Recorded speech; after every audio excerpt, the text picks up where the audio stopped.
Bonjour, je suis Édouard Martin, député européen du Grand Est de la France, ancien syndicaliste ici à ArcelorMittal Florange. Et donc aujourd'hui, si je suis présent, c'est pour inaugurer le centre public de recherche Metafensch. Je suis là parce qu'il est important d'être présent, parce qu'avec les copains de Florange, je revendique cette partie que nous avons gagnée grâce à notre lutte syndicale. Je rappelle que les 2 ans de bataille syndicale, c'est ce qui nous a permis d'obtenir les 180 millions d'euros d'investissement. C'est ce qui nous a permis d'obtenir qu'il n'y ait aucun licenciement, malgré tout ce qu'on peut entendre ici et là. C'est ce qui nous a permis d'obtenir le centre public de recherche. Et ceux qui minimisent le centre public, ceux qui disent, qui crient avec la droite que nous avons la Rolls-Royce à ArcelorMittal Mézières-la-Messe, c'est vrai que c'est une Rolls-Royce ArcelorMittal Mézières-la-Messe, je ne suis pas en train de dire le contraire, sauf que cette Rolls-Royce, elle est privée. Et je vous mets au défi d'essayer de monter dans une voiture privée, vous allez voir le Permittal, ce qu'il va vous faire. Le centre public de recherche ici, nous l'avons voulu, nous l'avons exigé, nous l'avons obtenu. Pourquoi? Parce que ceux qui ont la mémoire courte, je tiens simplement à leur rafraîchir et leur dire qu'au plus fort taux de la bagarre entre Montebourg et Mittal, lorsque Mittal craignait que finalement l'État finisse par lui prendre le site, il a fini par dire la chose suivante. Vous pourrez me prendre le site, mais vous n'aurez jamais les brevets. Parce qu'effectivement, les brevets, la propriété intellectuelle lui appartiennent et les brevets sont déposés à Luxembourg. Donc l'État français n'a rien à dire sur la maîtrise et l'utilisation des brevets. D'ailleurs, je rappelle que les brevets qui sont déposés par Mézières-la-Messe, Mittal les utilise à travers le monde. Il les envoie au Brésil, il les envoie aux États-Unis, il les envoie au Canada, en Roumanie, etc. Et personne, en tout cas au niveau local et au niveau français, n'en profite. Ce centre public de recherche qui travaille, je tiens à le souligner quand même, sur le process de construire des pièces pour l'aéronautique en 3D.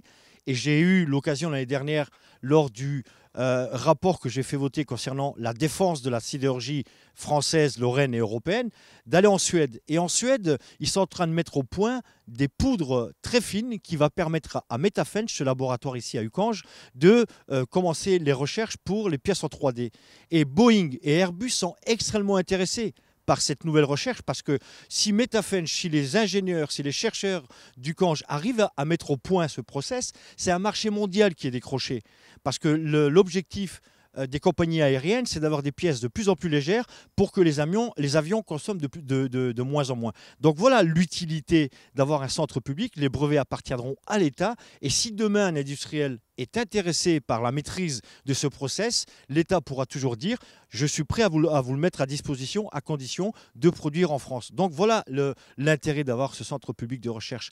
Concernant le travail que je fais, parce que la bataille pour moi ne s'est pas arrêtée en 2013 après l'accord social d'ArcelorMittal Florange. J'ai été élu, comme vous le savez, depuis député européen. Et la première chose que j'ai faite en arrivant, c'est de défendre l'industrie et de défendre la sidérurgie lorraine, française et européenne.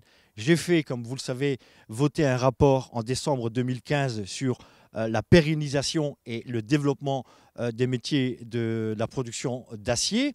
Et je suis en campagne depuis décembre dernier. J'ai commencé tout seul. J'ai mis en place au Parlement européen un groupe d'action pour exiger de la Commission européenne qu'elle ne reconnaisse pas le statut d'économie de marché à la Chine. Ça prend forme, nous sommes 77 députés. J'ai réussi à faire voter une résolution au mois de mai dernier où le Parlement européen s'oppose à cette reconnaissance du statut d'économie de marché à la Chine. Pourquoi? Parce qu'aujourd'hui, malgré les importations massives d'acier chinois, je rappelle qu'encore cette année, plus de 2 millions de tonnes ont pénétré le marché européen, nous avons encore des instruments de défense commerciale. C'est-à-dire que sur certains aspects, sur certains aciers, on peut mettre des taxes, en tout cas des droits de douane aux frontières européennes. Si on reconnaît le statut d'économie de marché à la Chine, il n'y aura plus d'instruments de défense commerciale. Donc, c'est-à-dire que les 350 millions de tonnes de surcapacité de production chinoise vont pénétrer non seulement le marché européen, mais tout le marché mondial. Et ça va être un tsunami qui va envahir l'Europe. Et ce n'est pas uniquement Florange qui est en danger, c'est toute la sidérurgie française et c'est toute la sidérurgie européenne. Et j'ai été bien seul à démarrer ce combat. Nous sommes 77 et il y a 751 députés européens. J'espère que d'ici la fin de l'année, parce que ça va se passer le 11 décembre, où la Commission doit se positionner sur oui, va-t-elle ou non reconnaître le statut d'économie de marché à la Chine? J'espère que nous aurons une majorité derrière nous et j'invite d'ores et déjà l'ensemble des citoyens, l'ensemble des Lorrains, l'ensemble des Français d'interpeller leurs députés européens parce que le mot de la fin nous reviendra. Nous devrons voter à ce moment-là pour ou contre le statut d'économie de marché à la Chine. En tout cas, en ce qui me concerne, évidemment, je voterai contre. J'espère que ce sera une majorité qui va me suivre. Mais voilà un peu le travail que je fais au Parlement européen. C'est complètement de la continuité de ce que nous avons fait à Florange. C'est sur un autre terrain, au niveau politique, au niveau européen, parce que les décisions importantes, c'est là où elles se prennent, mais je n'ai jamais oublié d'où je viens et pour qui je suis là, défendre le monde de l'industrie, défendre la sidérurgie et défendre les ouvriers. Effectivement, la question qui m'est posée, la venue de François Hollande aujourd'hui à Florange. Je rappelle que c'était un engagement qu'il avait pris en 2013, lorsque effectivement il était venu nous présenter l'accord de Matignon, et il avait dit je viendrai tous les ans pour vérifier que les engagements pris par Mittal, donc les investissements et le fait qu'il n'y ait pas eu de licenciement, soient respectés. Et il ne fait que entre guillemets, respecter un engagement qu'il avait pris en 2013. Et ça ne coûte pas cher de venir ici à Florange vérifier que les choses suivent leur cours. Mais en même temps, je suis ici parce que, à l'époque, en tant que syndicaliste, je me revendique de cet accord. C'est grâce à l'action que nous avons menée pendant 2 ans. Je rappelle, 2 ans, matin, midi et soir, été comme hiver. On n'était pas nombreux, on était une petite vingtaine à mener ce combat-là. Et je me refuse, moi, de crier avec les loups et dire que ce que nous avons obtenu collectivement grâce à l'action syndicale, aujourd'hui, ça ne vaut rien.